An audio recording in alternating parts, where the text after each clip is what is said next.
Bé, doncs, comencem. Molt bona tarda a tots i totes. Benvinguts a Falset, un altre cop. Per tercer cop estem al Congrés de la Jota en territoris de parla catalana i la veritat, ja em permetreu, ja que la meva benvinguda és més domèstica, no és tan, diguéssim, protocolària, estem així tots més en família, clar, per a una persona nascuda a Ulldecona, falduda, i clar, això ho he de dir, que he ballat la jota des de menuda i que per raons professionals vaig aterrar aquí a Falset i per altres implicacions acabo a la regidoria de Cultura i Educació de l'Ajuntament de Falset, doncs imagineu-vos el que és per a mi donar-vos la benvinguda en un congrés de jota, perquè, òbviament, el ritme de la jota el porto al cor. Moltes gràcies al Departament de Cultura Popular, gràcies IRMU, gràcies a tots els agents culturals i socials locals, especialment a la Clavellinera, per tirar endavant per tercer cop aquest projecte. Penso que Falset estava preparat per ser seu d'aquest congrés perquè tenim les instal·lacions, l'equip humà i les ganes i la força per acollir-vos un cop més. Jo només era donar-vos la benvinguda, disfruteu d'aquests dies, disfruteu tant de la part acadèmica com de les activitats més populars i lúdiques i res més, que tinguem molt bon congrés i que visca la jota. I una salutació als de Consuegra, que m'han dit que el ponent és de Consuegra i estuve en Consuegra hace poquísimo, perquè entra dintre de la ruta del Quixot, doncs una salutació als de Consuegra, que tenen una localitat que és una meravella i que us recomano també que visiteu. I res més, Pau Benavent, que és el conductor, és el presentador d'aquest congrés i ell serà l'encarregat de presentar el ponent i tot allò que s'esdevenirà durant aquests dies. Moltíssimes gràcies. Moltes gràcies, Rosa, la regidora. Bé, doncs, bona vesprada a tothom i benvinguts al tercer congrés de la Jota, Territoris de Parla Catalana. 3 jornades que volen posar sobre la taula justament el valor de tot allò que envolta i que gira entorn de la Jota. Hi haurà ponències, taules redones, presentacions de discos, recerques audiovisuals, ballades, espectacles, tas de productes gastronòmics i molt més. I és que este cap de setmana la vila de Falset es transforma en un espai molt especial. Podríem dir que en un espai privilegiat d'intercanvi de coneixements amb especialistes, aficionats, amants de la cultura vinguts de tot arreu, d'arreu del país i de més enllà. Així que des d'ací agraïm la seva presència i saludem tots els presents i també els que ens segueixen des de casa, des d'internet. I si em permeten, li vull enviar una salutació afectuosa també al conseller Lluís Puig, que segurament també ens segueix des d'internet com a un dels impulsors d'este congrés i de molts altres.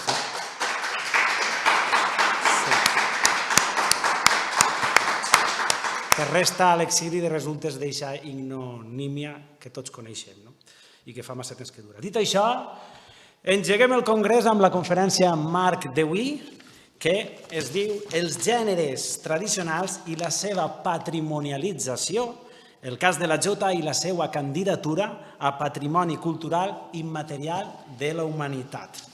Bé, doncs la farà Julio César Valle, que com bé ha explicat la regidora Rosa, és de Consuegra i és llicenciat en Història de l'Art, però també màster en Gestió de Patrimoni Cultural en el segle XXI i expert en Gestió del Patrimoni Cultural Immaterial.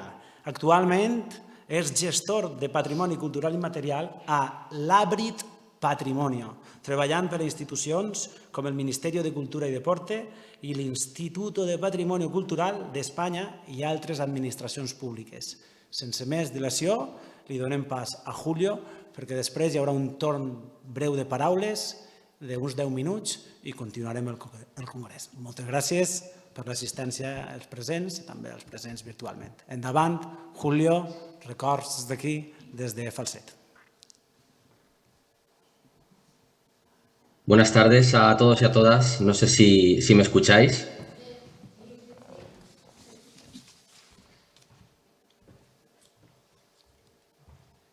Buenas tardes. Sí, t'escoltem, sí. Vale, perfecto.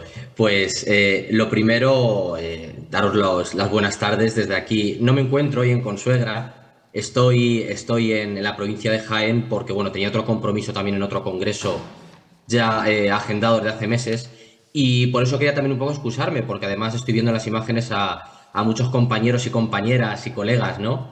No solamente de la profesión, sino de la pasión por los géneros tradicionales con los que compartimos muchas de estas aficiones, vocación, pasión y sobre todo ganas de visibilizar todo el trabajo y todo lo que hay detrás de este patrimonio inmaterial. Agradecer de igual forma a la organización del Congreso, principalmente, y lo primero porque creo que es una excelente y brillante medida de salvaguarda, ¿no? Hoy que vamos a hablar en esta ponencia inaugural de la patrimonialización de los géneros tradicionales, creo que uno de los valores o de los pilares fundamentales en los que la patrimonialización de este tipo de elementos culturales se basa es principalmente en las medidas de salvaguarda, ¿no? En las personas como vehículos, como agentes principales, como protagonistas y sobre todo las medidas de salvaguarda. Dicho esto, voy a compartir mi presentación con todos vosotros y vosotras. Si me confirmáis que lo veis.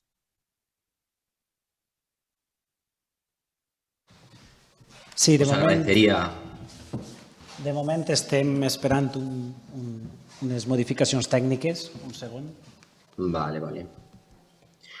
Bueno, pues por ir empezando e ir aprovechando el tiempo, que sé que vamos con un poquito de retraso y también por el tiempo reducido que hay, sobre todo para hablar de del caso que hoy nos ocupa, ¿no? Sí que quería comenzar haciendo una especie de introducción. El propio título, ¿no?, de la ponencia, los géneros tradicionales y su patrimonialización.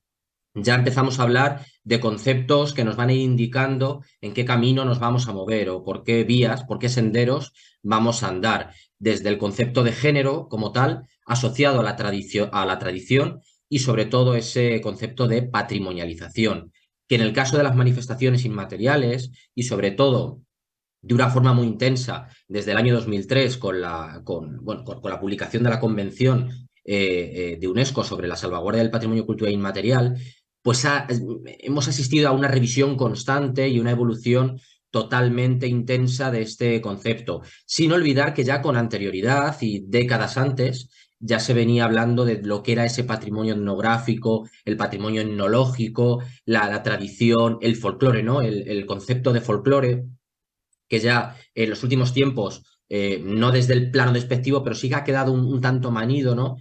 O reducido a ciertas características que muchas veces la sociedad pues asocia con un ámbito del patrimonio mucho más reducido de lo que es.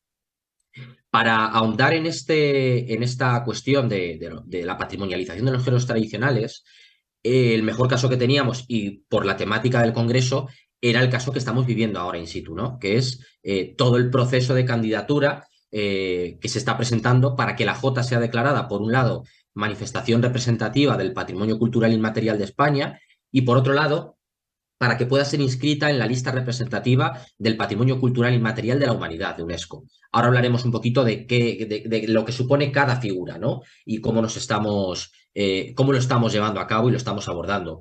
Voy a hablar en plural porque es que además allí en el propio Congreso hay muchísima gente que está colaborando con esta candidatura, que es verdaderamente lo más relevante, ¿no? Que es una candidatura participativa desde la comunidad portadora, entendida desde una forma activa, ¿no? Pero también pasiva, desde la investigación, la documentación y otra serie de acciones que se van haciendo desde muchos territorios a nivel de Estado. ¿Me podéis confirmar que se ve la presentación? En principio, de momento, se ve la portada de tu presentación. Vale, Sí, sí. de acuerdo, pues entonces voy a ir pasando. A ver si me responde. Vale. El pasado lunes, 10 de abril, lunes de Pascua, por cierto, nos despertábamos con este anuncio, la resolución del 22 de marzo de 2023, por la cual la Dirección General de Patrimonio Cultural y Bellas Artes iniciaba la incoación del expediente para declarar la Jota como género tradicional, muy importante esto, y elevarla a la categoría de manifestación representativa del patrimonio cultural inmaterial. Esta figura, que es una figura quizá un tanto desconocida, por el simple hecho de que en materia perdón, porque creo que la batería, en materia de las competencias culturales, las comunidades autónomas tienen transferidas todo ese tipo de competencias. Por lo tanto, siempre se considera y se habla más de los bienes de interés cultural, que por regla general son los que se declaran en los diferentes territorios, en las diferentes comunidades autónomas. Pero existe esta figura de la que hablaremos ahora a posteriori. Esta incoación del expediente de la Jota como manifestación representativa está relacionada con un género tradicional que es la jota. La jota que aparece descrita o aparece definida en este texto que yo he utilizado de Salvador Martínez Nicolás, de un artículo, me parece que es del año 96, que se llama El folclore en la región murciana, y que dice en relación a la jota: generalmente se cree que cada pueblo ha creado sus danzas y sus músicas, exponiendo en ellas sus sentimientos, mostrando las características de su expresividad y sentido rítmico y musical. Pero estas danzas, que aún nacidas en sus respectivos pueblos, como sus nombres indican, al ser llevadas a otros pueblos condicionadas por las repoblaciones impuestas por la Reconquista o por las corrientes migratorias, han tomado carta de naturaleza, ya que aunque con sus mismos ritmos, sus creadores han modificado en ellas la expresión y el sentir de su pueblo. El ejemplo más latente es la jota, que aunque en Aragón es donde tiene mayor difusión, no hay quizá un solo pueblo en España que no tenga su jota, aunque eso sí, sufriendo tantas variantes como jotas haya. En ese sentido, quería utilizar este texto porque habla de una manera muy clara de esa globalidad, esa... Disculpadme porque tengo aquí un problema, el ordenador me da un aviso, no sé si os suena a vosotros, un pitido raro, extraño. No, suena perfecto, sona perfectamente. Sí. Vale. Voy a mirar aquí, no vaya a ser que sea la batería. Un segundo. No patisques, Julio. De acuerdo. Lo que os comentaba, en ese sentido, esta definición me parecía muy idónea para comenzar la ponencia, porque habla de esa globalidad, ¿no? Esa generalidad, esa diversidad y esa riqueza cultural que presenta la jota a lo largo de todo el territorio, de todo el Estado español. Encontramos antecedentes en la patrimonialización de algunos géneros tradicionales. Encontramos la seguidilla manchega, por ejemplo, un acuerdo por el cual en el año 2015 el Consejo de Gobierno de Castilla-La Mancha declaraba bien de interés cultural la seguidilla manchega en la categoría de bien inmaterial. Encontramos también la declaración en Andalucía del fandango, atribuido sobre todo o restringido a la provincia de Huelva, que es donde presenta un oasis y unas características muy particulares, pero que no deja de ser también un género pues, compartido por gran parte del territorio. En este caso, una declaración del año 2020. Pero si nos vamos a las Islas Baleares, encontramos la declaración del Val Pallés en Ibiza, ¿no? Que recoge esas 4 modalidades que conforman el Val Pallés en la isla. Por tanto, ya encontramos antecedentes de la patrimonialización a nivel comunitario, a nivel autónomo, de ciertos géneros tradicionales. En cuanto a la jota ya ha estado en constante revisión desde hace muchos años, ¿no? Y ha habido comunidades autónomas, ha habido territorios que ya con anterioridad le han dado un cierto valor patrimonial y han llevado a cabo ciertos tipos de declaraciones. El caso más interesante es el de Cataluña, que ya en 2011 declaró la jota como elemento festivo de interés nacional, ¿no? Del patrimonio. Aragón lo haría en 2013 y seguido de La Rioja y de Navarra, que tienen declarada la jota como bien de interés cultural en la categoría de inmaterial. Las declaraciones suelen ser la cúspide de todo un proceso. Es cierto que en el resto del territorio español este tipo de consideración en torno a la jota va a ser diferente. ¿Por qué? Porque habrá comunidades autónomas, ahora lo veremos, que la tengan declarada, como es el caso de estas 4 que vemos aquí. Habrá otras, falta Cantabria, que también una declaración conjunta que hizo de danzas incluyó las jotas montañesas. Pero habrá otras comunidades que la tengan inventariada, que tengan hecho algún tipo de estudio, pero bueno, como declaración como tal, como lo que entendemos y lo que vamos a abordar en esta ponencia, serían estas las comunidades autónomas que lo tienen junto con Cantabria. Pero claro, nos encontramos con la jota. ¿Por qué la jota? Perdonadme, disculpad, pero es que me da un pitido y creo que es el ordenador. No sé exactamente por qué, pero bueno. S'escolta, sí, s'escolta perfectament, Julio. ¿Me escucháis? ¿Escucháis Sí, el pitido también? No, el pitido no. Vale, es que Tot perfecte, no patisques. Vale, vale. Ànim. Como os decía, ¿por qué la jota considerada para ser patrimonializada? Bueno, pues porque constituye principalmente un género tradicional en forma de baile popular y canción que aparece además con esa denominación en el siglo XVIII y que se ha desarrollado por todo el territorio con diferentes matices. Tiene tres características muy importantes que debemos tener en cuenta. Por un lado, la jota como hecho de cohesión entre comunidades. Esto es muy interesante, ¿no? Porque al final es un lenguaje común, entendido entre numerosos territorios, y que lo que hace es que podamos hablar, podamos entender un tipo de códigos tradicionales que, a pesar de la distancia, de los kilómetros y de las características culturales, es prácticamente común. Luego tiene una importante dimensión social, que está reflejada en multitud de colectivos de mucha índole, que pertenecen a un ámbito o a otro de los dos que ahora os comentaré más adelante. Y por otro lado, la presencia que tiene en multitud de espacios y tiempos a lo largo del ciclo anual. Simplemente este congreso que estamos inaugurando hoy, ¿no?, y que vamos a celebrar durante todo el fin de semana, es un espacio dentro del ciclo anual y en un espacio concreto donde se está abordando la jota. Pero aquí podríamos tener en cuenta multitud de acciones que van desde ensayos, actuaciones, reuniones sociales, etcétera, y asociadas también, por supuesto, a hechos festivos. Como os decía, la candidatura está abordando dos procesos paralelos.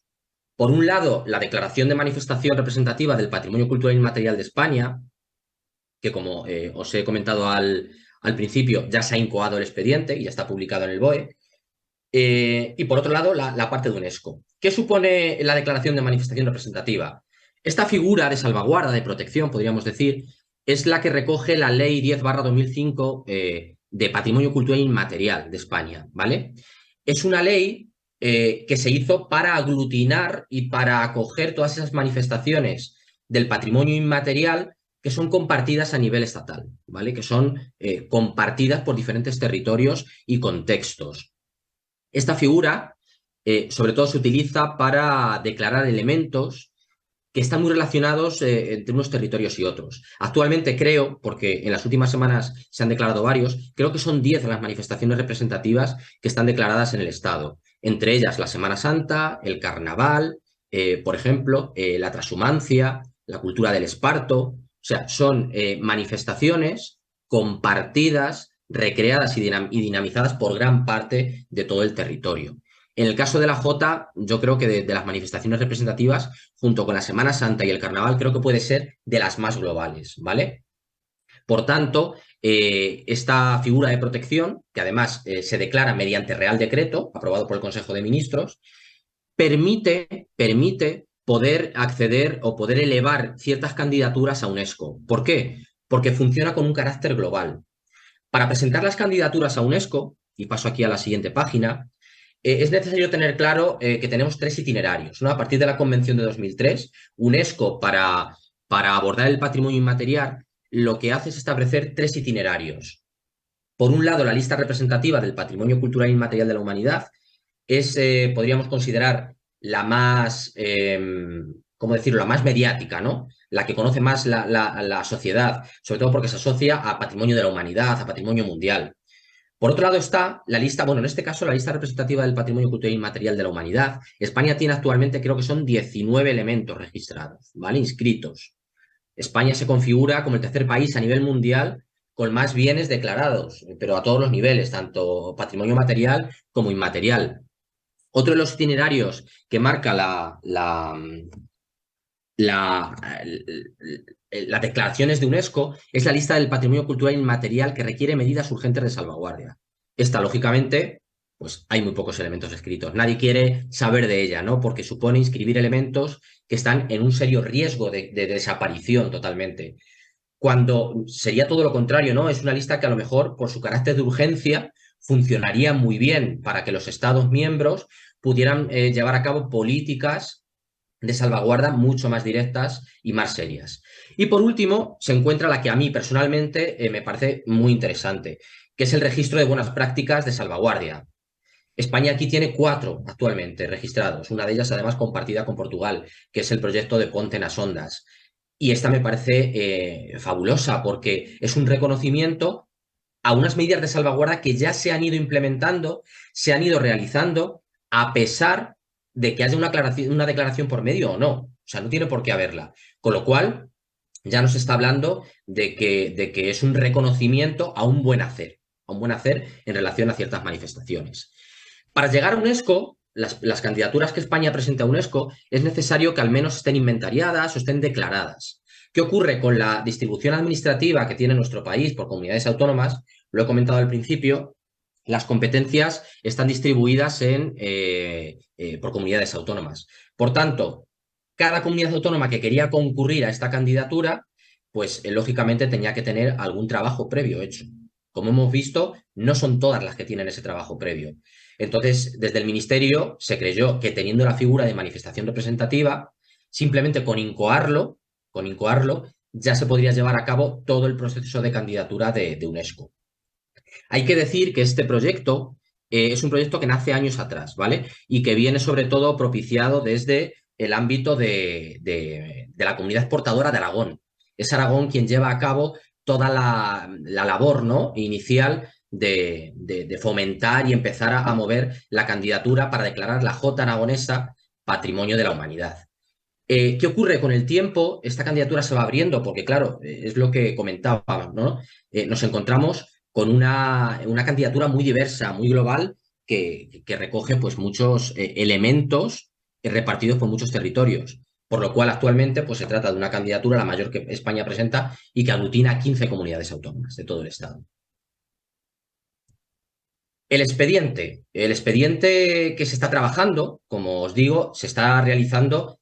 Hay dos trabajos de manera paralela, ¿no? Uno ya prácticamente está culminando y el otro sigue avanzando. Uno es el informe que se ha realizado de manifestación representativa y otro en el que se está trabajando a partir de este, que es el expediente UNESCO. Los expedientes UNESCO, para quien no los conozca, son expedientes muy cartesianos, son expedientes muy cerrados, ¿no?, que traen una serie de cuestiones que hay que cumplimentar y además con un límite de palabras. Se trata simplemente de hacer una especie de sinopsis para que el tribunal que vaya a evaluar o vaya a estudiar la viabilidad de las candidaturas tenga una noción mínima de a qué se enfrenta, ¿no? De hecho, a los expedientes de UNESCO van acompañados de otra documentación audiovisual, gráfica, fotográfica, etcétera, ¿vale? Y por otro lado está el informe de manifestación representativa, que ahí sí que hemos podido hacer un informe más extenso dentro de las limitaciones, ¿no?, que tiene un proceso de este tipo, pero deteniéndonos más en esa naturaleza global y extensa que debíamos reflejar. El objetivo que tiene el expediente, fundamentalmente, es justificar la declaración. Ese es el objetivo principal. El informe lo que tiene que dar son directrices o tiene que dar justificaciones, por así decirlo, de por qué la Jotas merece ser declarada manifestación representativa. Por otro lado, esta justificación tiene que hacerse atendiendo a un marco normativo y a un marco legal, que es en el que se encuadra este tipo de elemento de salvaguarda. Uno es la Convención para la Salvaguardia del Patrimonio Cultural Inmaterial de UNESCO, lógicamente, puesto que una de las metas que queremos perseguir es la Declaración de Patrimonio de la Humanidad. Por otro lado, la Ley 10/2015 para la salvaguardia del patrimonio cultural inmaterial y, por otro lado, el Plan Nacional de Salvaguarda del Patrimonio Cultural Inmaterial, que es el que establece muchas de las directrices que hay que seguir a la hora de llevar a cabo estos procesos. La naturaleza del documento, esto es curioso también porque sí que me gustaría dejarlo claro. Esa publicación que ha hecho el BOE es un extracto, es una sinopsis muy concreta de 18 páginas, perdón, de un informe que llega prácticamente a las 200 páginas, ¿vale? Es un resumen. Pero la naturaleza de ese documento, de ese expediente, lo que pretende ser es un documento global, un documento que refleje la diversidad y la generalidad de la Jota como género tradicional. No se trata ni de un documento académico, como puede ser una tesis doctoral o un trabajo fin de máster, ¿no? Porque esas cuestiones se deben abordar luego en ese segundo paso, que es la salvaguarda. Una de las acciones fundamentales para llevar a cabo la salvaguarda es el tema de la documentación y la investigación. Y eso, más allá de este informe para la justificación de la declaración como manifestación representativa, debe hacerse desde cada uno de los territorios y las comunidades autónomas, con la colaboración pues súper estrecha de la comunidad portadora, porque es la única manera de incidir de una manera muy precisa en cada uno de los múltiples y variados estilos y naturalezas y perspectivas que vamos a encontrar de la jota, ¿vale? Por tanto, el expediente se estructuraría o se basaría en estos parámetros iniciales. ¿Cómo abordar la jota, no? Porque además, un elemento patrimonial tan extenso y tan diverso, desde un primer momento creímos conveniente que también ponernos en la piel de la sociedad, ¿no? Estamos declarando una manifestación que muchas veces también el propio concepto es confuso para la propia sociedad, incluso muchas veces sí, hasta para la comunidad portadora. Entonces, ese sentido había que dejarlo claro. Había que dejar claro que la jota actualmente, lógicamente, porque siempre vamos a hablar en el momento actual y presente, porque así lo considera UNESCO, el patrimonio inmaterial es un patrimonio vivo que se experimenta en tiempo presente, por lo cual tenemos que hablar siempre desde la perspectiva actual, sin olvidar, lógicamente, todo lo anterior. Por eso el expediente tenía que estar basado en dos hechos fundamentales. Por un lado, el contexto cultural y por otro lado, el ámbito escénico. El contexto cultural es la base, entendido como la tradición propiamente como la conocemos. Es la jota en su espacio original, entre comillas, siempre tomando este concepto con precaución, ¿no? Pero para que nos podamos entender. En su contexto original y cultural, inserto en la tradición, asociado a un ciclo festivo, a un ciclo anual, a un ciclo vital, y que va a reunir una serie de códigos tradicionales que son compartidos en gran medida por todos los territorios y todas las comunidades portadoras. Luego, en ese contexto cultural se van a desarrollar toda una serie de particularidades, que es lo que van a engrandecer y enriquecer el fenómeno de la jota. Sin olvidar que, claro, están basados, como he dicho antes, en los códigos tradicionales. Conociendo eso, entramos en el ámbito escénico. Sin olvidar también que el ámbito escénico ya hay un incipiente interés por espectacularizar la jota en el siglo XIX, pero es verdad que se ciñe meramente a representaciones, a recreaciones, montajes que llevan intrínseco, casi siempre, el concepto espectáculo, ¿no? En ellos hay una serie de actores, de actrices y un público que en la mayoría de los casos suele ser pasivo. Lo que no ocurre muchas veces en el contexto cultural, ¿no? Que ahí sí que hay opción de que el público pueda ser activo con los propios protagonistas. Entonces, el informe se va a desarrollar fundamentalmente en esos parámetros, en el contexto cultural y el ámbito escénico.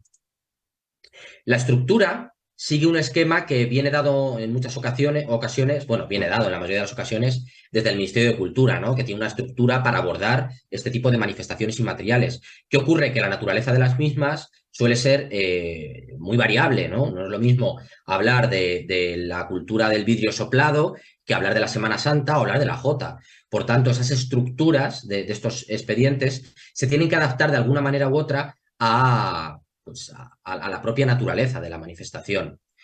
Uno de los puntos que aborda el expediente es la valoración y la justificación de la declaración. Como decíamos antes, ubicado en un marco normativo, como es el Plan Nacional de Salvaguarda para el Patrimonio Cultural Inmaterial de 2011, y que, pues bueno, se puede sintetizar dentro del tiempo que tenemos. He intentado sintetizarlo en estos aspectos que me parece que son básicos, ¿no? ¿Por qué la jota debe ser valorada desde el plano patrimonial y por qué está justificada su declaración? Pues bueno, porque está interiorizada en los individuos y comunidades, forma parte de su identidad, ¿no? Yo creo que es uno de los géneros tradicionales que ahora mismo cualquier persona que sea un poco más novata, entre comillas, en la materia, siempre va a saber lo que es una jota, o va a saber ubicarla, o va a conocer algo sobre lo mismo, ¿no? Por tanto, eso quiere decir que forma parte de la memoria colectiva, de la identidad colectiva en cuestión de oralidad y tradición. Luego es compartida por los miembros de una colectividad con múltiples naturalezas, una colectividad que puede ser una familia, puede ser tres amigos que se juntan en una reunión social, o puede ser un colectivo constituido como asociación, ¿vale? Son muchísimas naturalezas.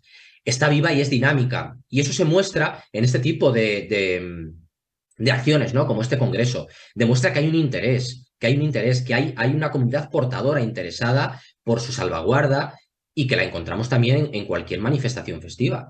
Yo creo que escasos serán los pueblos, por muy pequeños que sean, que no tengan un grupo de folclore de diferente naturaleza o un grupo, una ronda o una cuadrilla, y que no exista en la memoria la música y la tradición de la jota, creo que serían casos muy raros.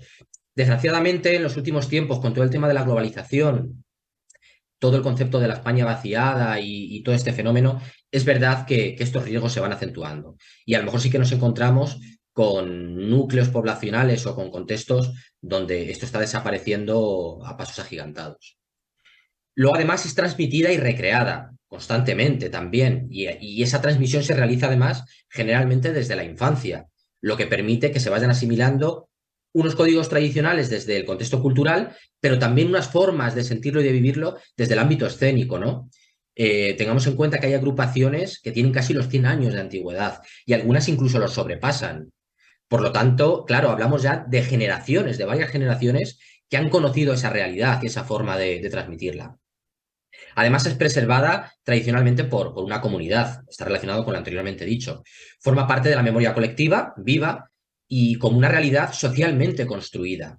Muchas veces, también a lo mejor de la construcción social que deriva de los géneros tradicionales, salen también los tópicos, ¿no? Que se abordan luego, que se abordan en el informe y que hablaremos de ellos luego. Los tópicos son realidades construidas muchas veces, pero que en ocasiones pueden llegar incluso a tener un carácter negativo. Pero bueno, forma parte de ese dinamismo.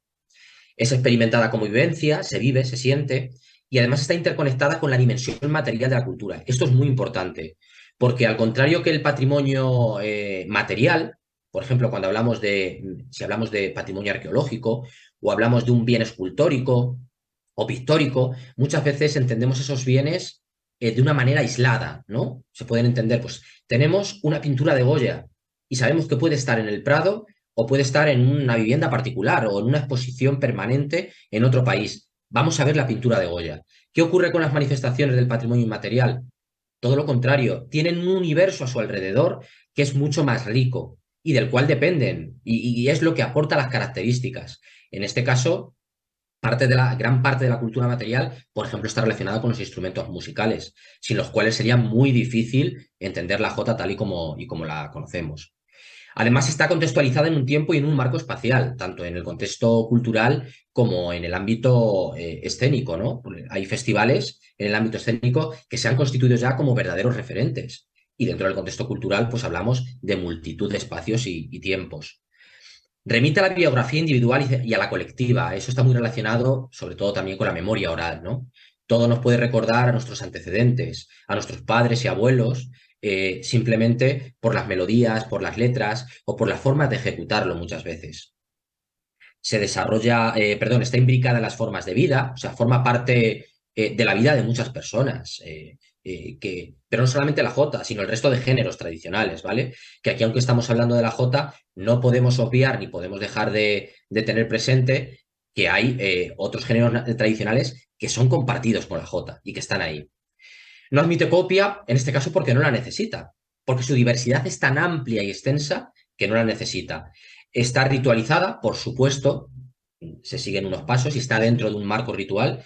Constituye una experiencia además desde la perspectiva sensorial. Está asociada a la forma de expresión física y lo que ello también puede redundar dentro incluso de nuestra propia salud. Y tiene un efecto regenerador en el orden social, pero sobre todo una característica, y la última que le he puesto ahí, pero quizá la más importante, es que es vulnerable, como cualquier elemento del patrimonio inmaterial. ¿Por qué? Porque depende en prácticamente la totalidad, el 100% de su salvaguarda de las personas. Depende de las personas. En el momento en que no haya hombres y mujeres que sigan recreándola, que sigan dinamizándola, se perderá. Podrá quedar documentada y debe quedar documentada, pero necesita estar viva. Y para eso, para estar viva, necesita personas que la lleven a cabo.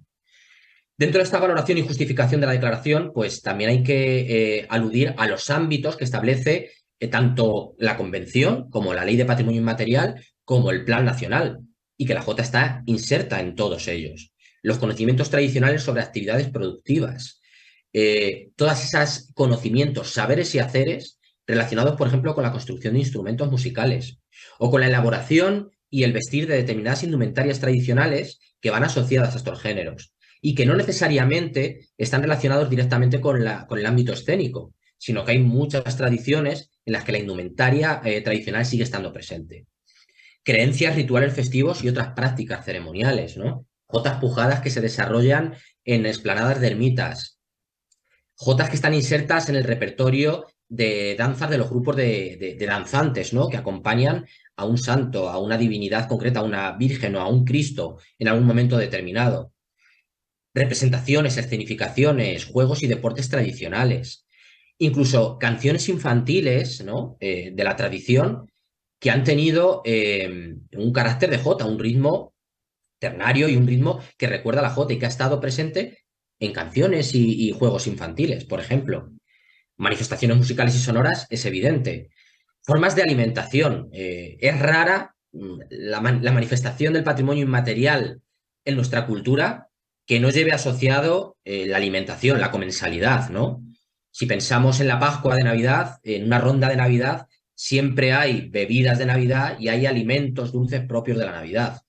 O bailes, como los bailes de coca, ¿no? Que están relacionados con un elemento de la alimentación, de la tradición alimenticia y de la gastronomía popular. Por tanto, es lo que os comentaba al principio, no se puede considerar el patrimonio inmaterial como ocurre con el material, porque se puede estudiar, el material se puede estudiar de manera independiente, pero el inmaterial no. Tiene un ecosistema a su alrededor brutal, que lo hace ser tan rico como es, claro. Por otro lado, se aborda la denominación genérica. Esto es muy interesante. Lo vamos a ver porque la denominación genérica y otros nombres en la cuestión del patrimonio inmaterial nos va a aportar mucha información de la riqueza léxica, dialectal y de idiomas que vamos a encontrar a lo largo de todo el territorio.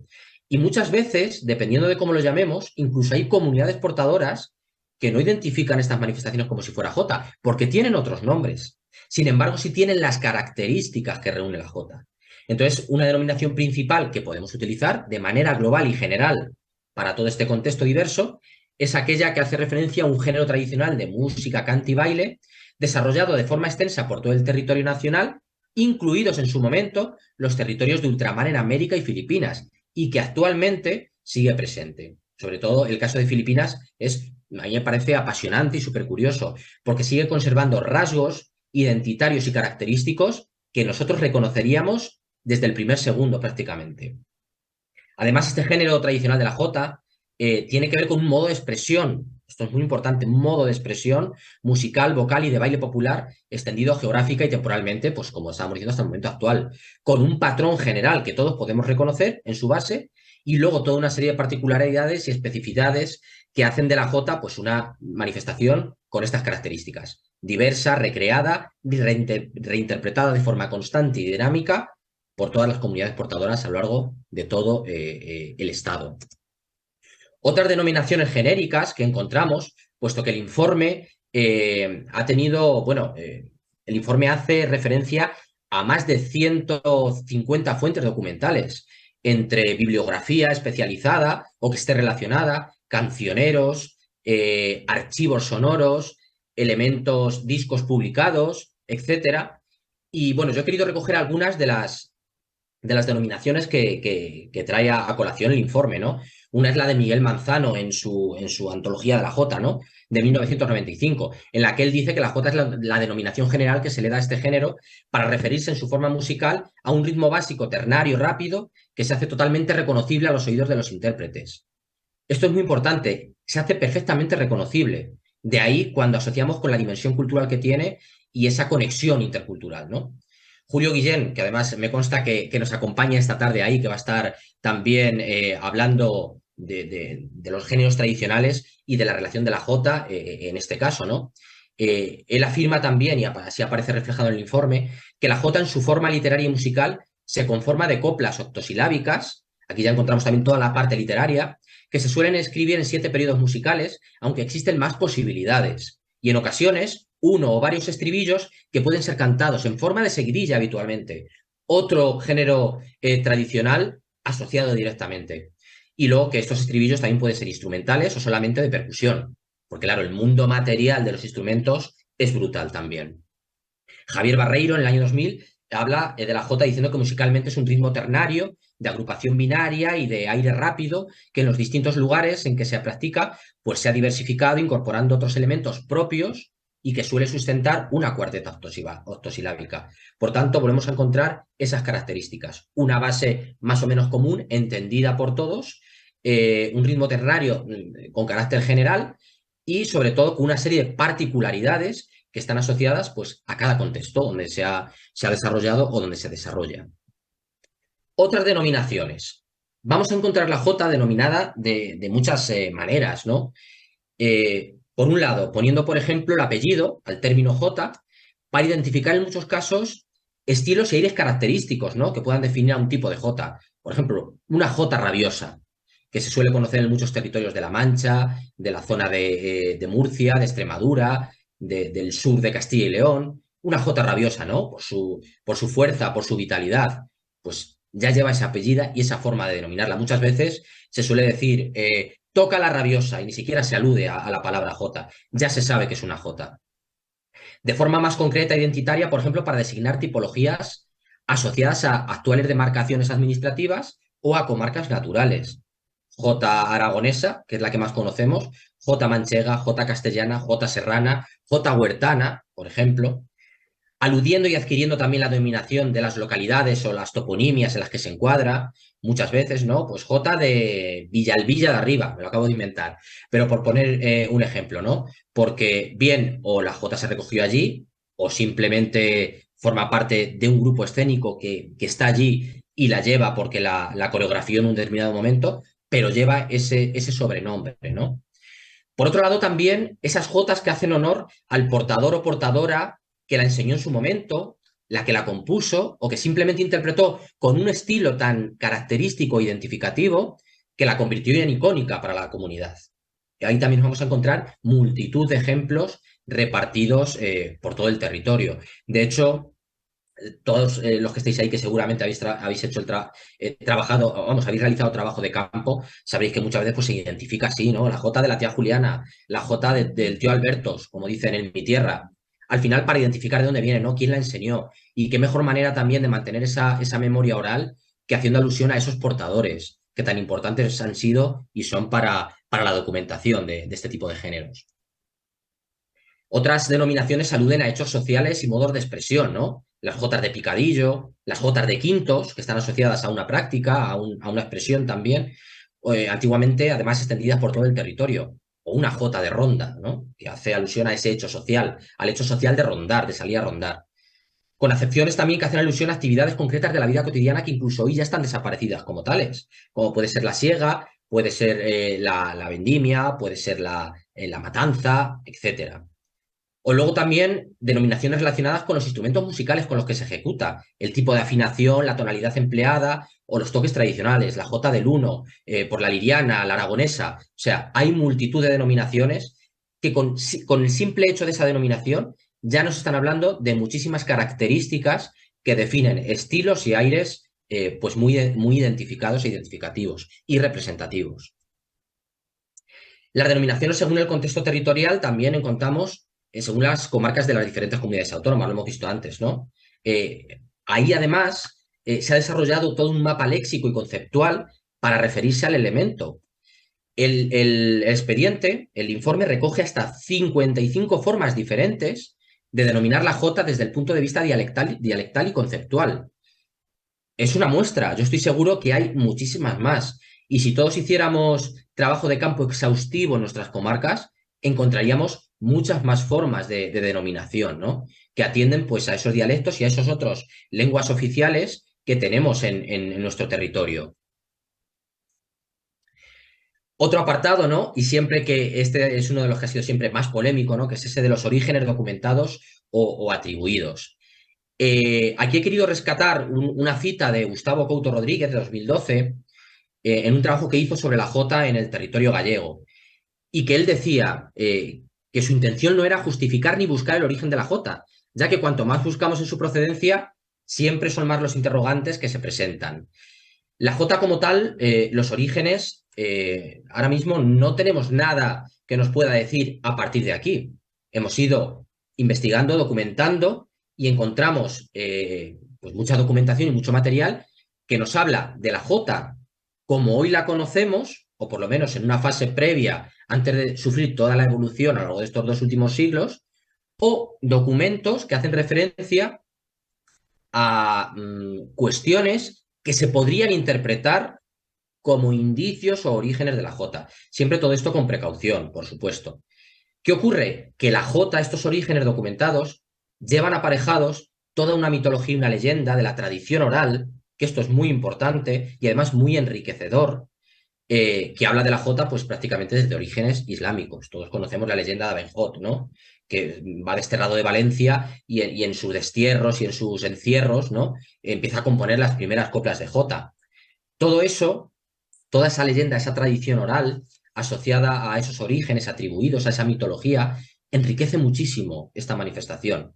¿Por qué? Porque nos hace entender que lleva en la memoria colectiva y está interiorizada desde hace muchísimo tiempo. Y que su fuerza ha sido tan potente que, pues, que lleva leyendas asociadas, lleva letras, lleva coplas. Y así lo consideramos. Y aunque sabemos que seguramente no sea real, pero tiene que estar porque forma parte de ese universo de la jota. Es a partir del siglo XVIII, sobre todo, cuando la jota empieza a experimentar un desarrollo importante, que se va a ver sobre todo afianzado en el siglo XIX y luego ya por durante todo el siglo XX hasta llegar al momento actual. Es cuando empieza a ponerse también de moda en las clases populares, pero no olvidemos que desde tiempos muy tempranos estuvo también presente en determinadas composiciones cultas, por así decirlo, de la música académica, ¿no? Compositores españoles y extranjeros, o incluso en la tradicional zarzuela y en otros elementos del espacio escénico, y convivía directamente con esa parte popular y tradicional, con lo cual estamos hablando de dos ámbitos que han ido caminando de la mano, pues desde época, yo diría que bastante media o temprana. En la evolución histórica y las modificaciones es muy importante porque nos ayuda a entender cómo se ha llegado al momento actual. Entonces, aunque el informe sí que hace un recorrido un poco más extenso, yo aquí he puesto algunos puntos que, por supuesto, luego después podemos debatir sin ningún tipo de problema. No os lo he dicho al principio, pero me podéis interrumpir si lo estimáis necesario. Si no, vamos a tener un tiempo de debate y de preguntas. La Jota además ha experimentado a lo largo de estos siglos una evolución constante, ¿no? Que le ha llevado a contextualizarse en los dos ámbitos que hablábamos anteriormente, el escénico y el contexto cultural. En ello, los códigos tradicionales, que han evolucionado también, ¿eh? Han evolucionado y que incluso en los últimos tiempos se está volviendo a mirar de nuevo a esos códigos tradicionales. El incipiente contexto escénico desde el siglo XIX, eso lo estamos abordando. Yo a mí me gusta poner el ejemplo de la boda de Alfonso XII y María de las Mercedes, ¿no? Yo creo que fue el primer gran festival nacional que hubo en este país donde sabéis que acudieron comparsas de muchas diputaciones, comparsas que ya iban preparadas, con una serie de parejas, con una indumentaria, incluso, no lo sabemos, pero posiblemente con un repertorio para poder exponerlo en esas plazas y en esas calles de Madrid. Curioso sobre todo cómo la prensa habla ya en aquel momento del popurrí que interpretaron todas las comparsas en la Plaza de Oriente ante los Reyes y que tocó la rondalla aragonesa. Por tanto, seguramente que bailaron una jota, vamos, con total seguridad. Y los códigos tradicionales se conocían a la perfección en ese momento. Interesante en esa evolución atender a Cribillé y Bargalló también en el 83. Habla de esa evolución y habla de esa migratoriedad de estilos y melodías, ¿no? Que hicieron que a través de las diferentes rutas comerciales, rutas agrícolas, ganaderas, la transhumancia, las rutas comerciales, todo este tipo de géneros tradicionales fueran extendiéndose. Por lo tanto, esa evolución ha formado parte también de estas influencias. El folclorismo escénico a partir de la segunda mitad del siglo XX, ¿no? Que vino dado de la mano de Educación y Descanso, sección femenina, por ejemplo, fue fundamental para acentuar esa evolución en la línea que está asociada sobre todo con el ámbito escénico. La popularización de los géneros tradicionales a partir de los grupos folk en el último tercio del siglo XX, a partir de los años 70, los 80, conocemos grupos emblemáticos e icónicos que todavía siguen en la palestra, ¿no? Y que han sido fundamentales para mantener en cierto ámbito musical pues la jota. La evolución de los instrumentos musicales, la fosilización de muchos de ellos y la pérdida de otros tantos que ahora se están empezando a recuperar y que gracias a proyectos como Tiene Boca y Sabe Hablar, en el que participa y dirige Julio Guillén, pues estamos conociendo gran parte de esos códigos tradicionales asociados a esa cultura material de los instrumentos. Y luego la vuelta a la búsqueda y la recuperación de códigos tradicionales, que en los últimos tiempos creo que está empezando a despertar.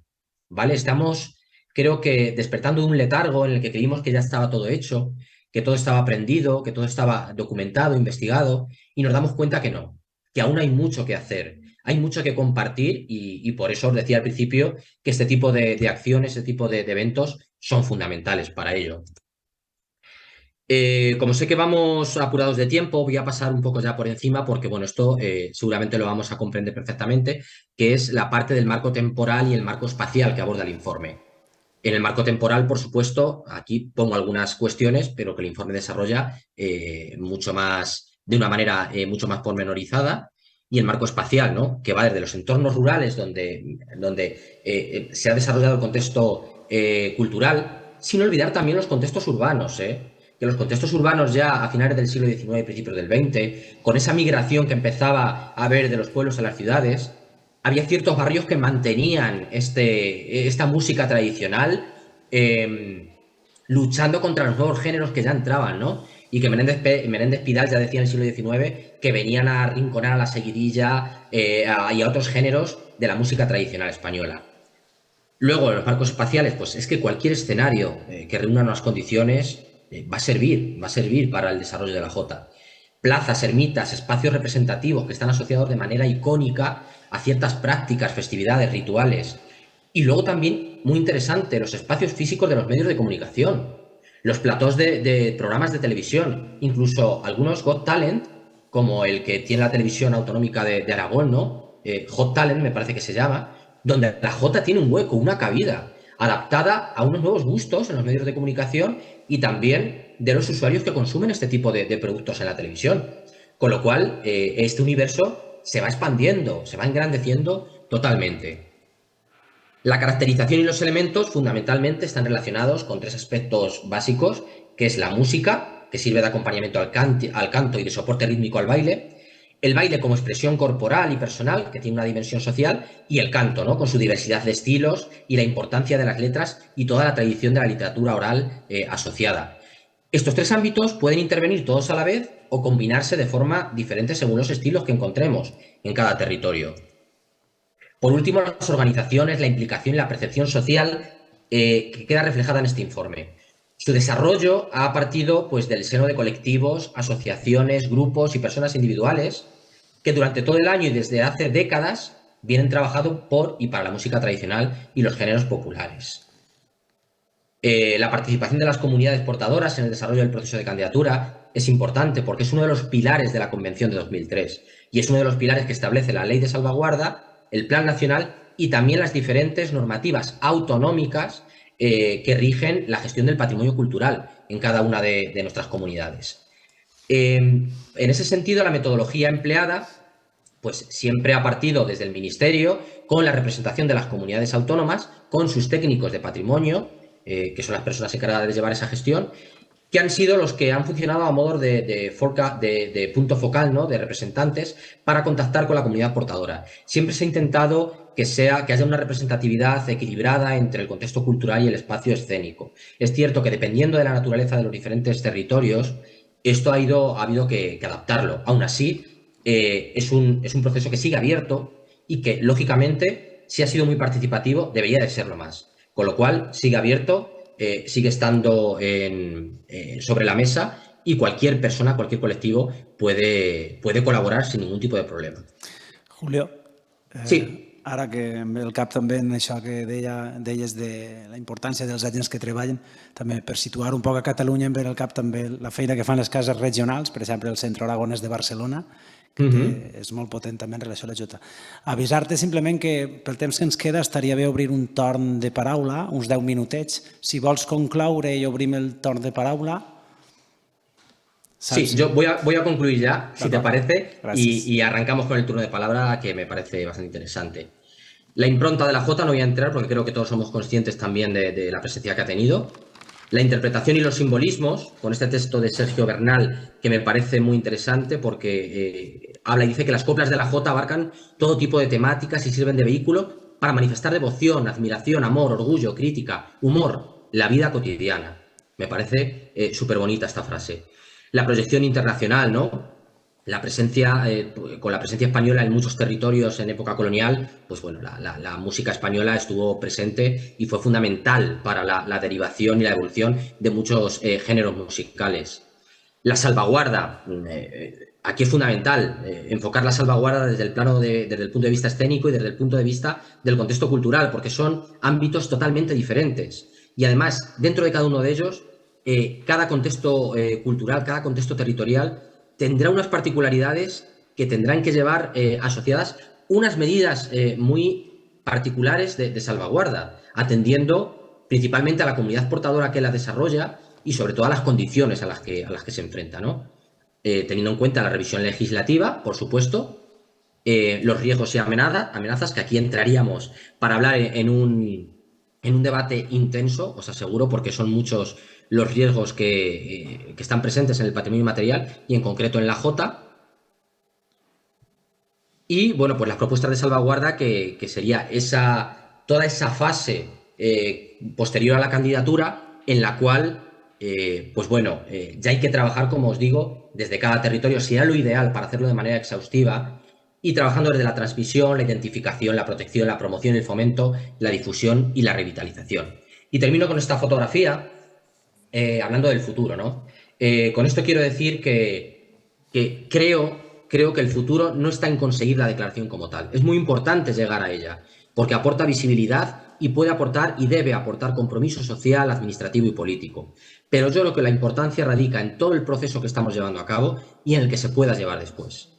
O sea, que esto sirva para visibilizar no solamente la Jota, sino que esta declaración, este proceso, ayude a visibilizar los géneros tradicionales, darles la importancia que tienen desde el punto de vista patrimonial y cultural, desde el punto de vista del patrimonio cultural, y sobre todo permitir que no desaparezcan, que sigan evolucionando porque tendrán que evolucionar, porque es su naturaleza dinámica, pero que no desaparezcan en una sociedad en la que todo va a 100 por hora, en la que la globalización está haciendo mucho daño y sobre todo se están perdiendo las formas de expresión, las formas de conectar con el resto de vecinos y vecinas, y que los géneros tradicionales siempre han estado allí.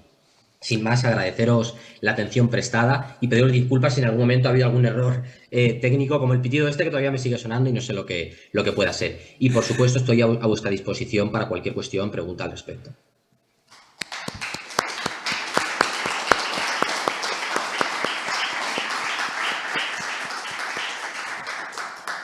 Moltes gràcies, Julio. El pitit aquí no l'hem sentit, per tant, perfecte. Obrim ara, com que després hi haurà una breu xerrada, serà molt curta, podem allargar ara el torn de preguntes durant 10 minuts, així que si els presents tenen alguna pregunta, Elena vos acostarà un micro per poder parlar amb Julio. Gràcies. Animem-nos. Algú...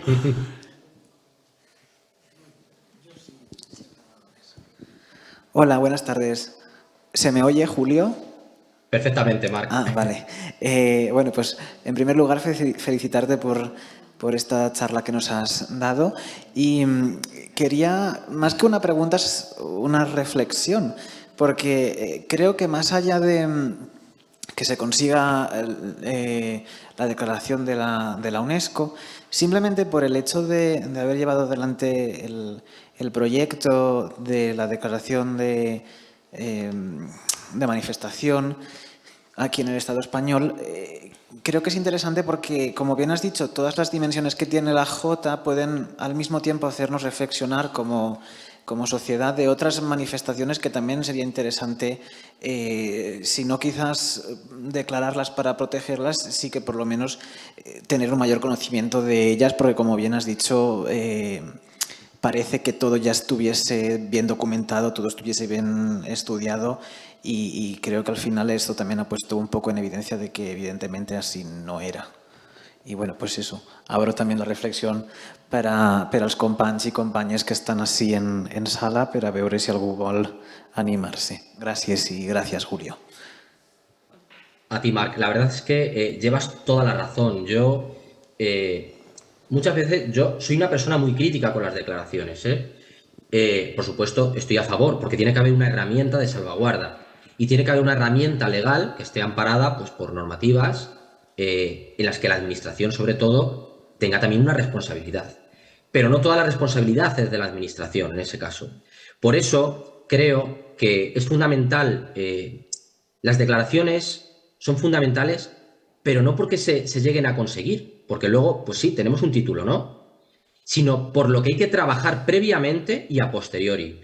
Por eso al principio hablaba de que esa lista de buenas prácticas que tiene UNESCO a mí me parece maravillosa, porque al final está reconociendo el trabajo a una comunidad portadora que está trabajando de manera interrumpida por una manifestación particular. Por ejemplo, la Cal de Morón, ¿no? Está reconocida dentro de ese registro de buenas prácticas.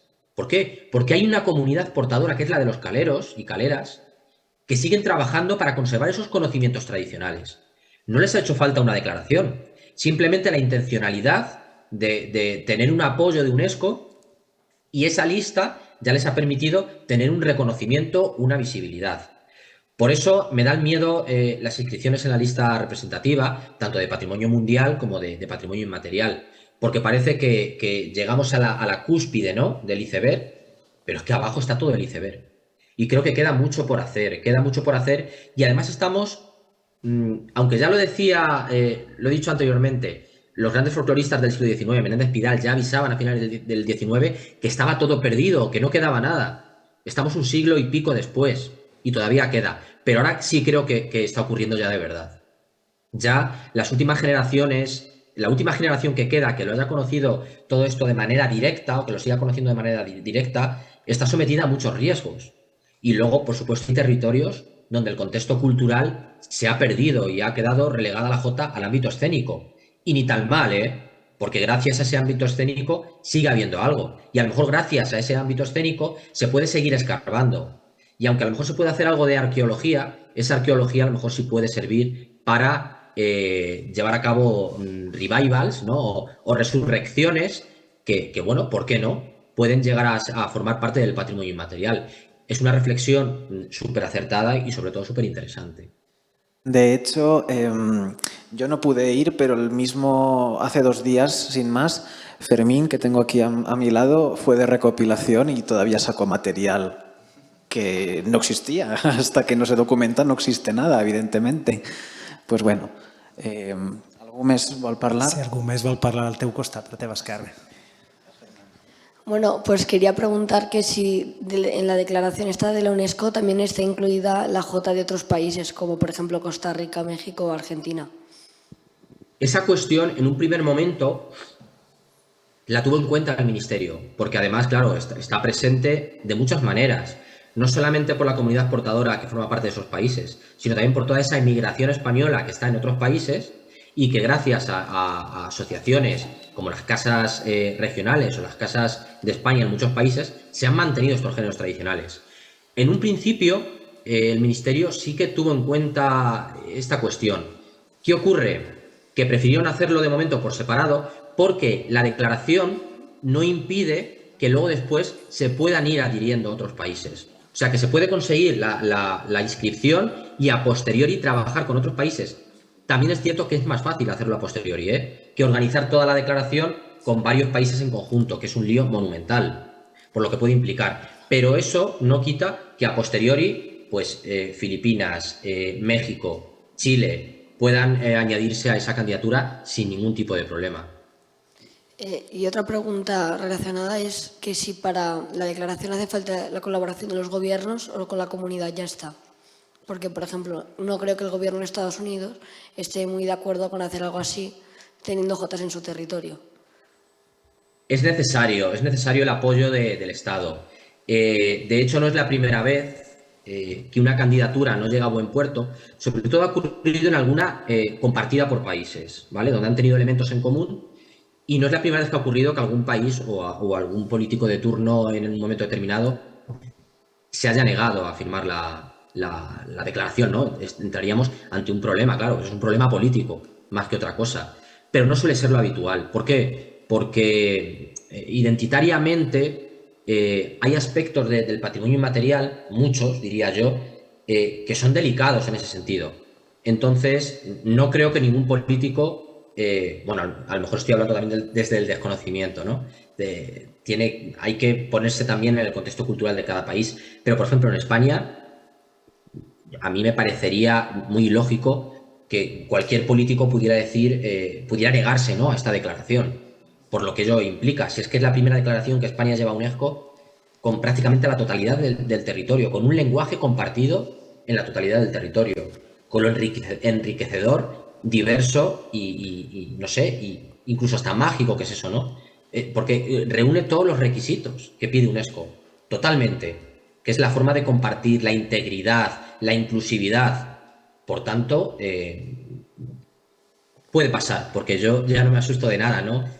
Siempre donde menos te esperas puede saltar la liebre, como dicen en mi tierra, pero sí está bien tenerlo en cuenta, aunque bueno, no creo que fuese el escenario llegado el momento. Vale. Alguna pregunta més? En la sala alguna qüestió, alguna reafirmació, alguna cosa? Si no, continuem. Sí? Doncs, mira, una pregunta al darrere. Julio, una última pregunta.